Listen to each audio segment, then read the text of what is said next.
ખેડા જિલ્લા સહકારી દૂધ ઉત્પાદક સંઘની ચૂંટણીમાં કેટલીક બેઠકોના નોંધપાત્ર પરિણામ પણ જાહેર થયા છે.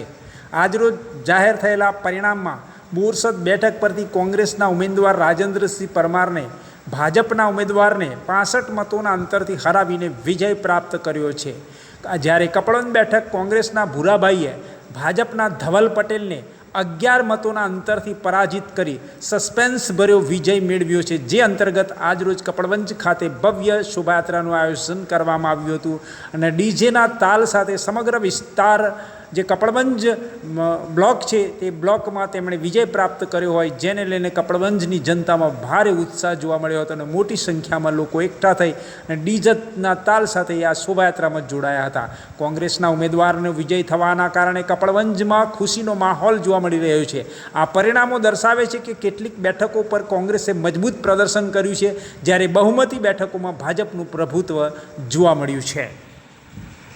ભાજપે 11 બેઠકો કબજે કરી છે.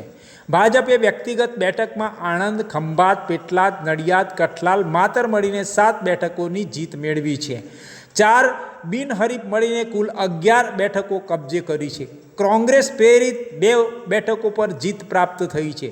બોરસદ બેઠક પર કોંગ્રેસના રાજેન્દ્રસિંહ પરમારનો 65 મતે વિજય, જ્યારે કપડવંજ બેઠક પર કોંગ્રેસના ભૂરાભાઈનો 11 મતે વિજય થયો છે. હવે આગામી સમયમાં કોણ ચેરમેન બને તેના પર સૌની નજર છે.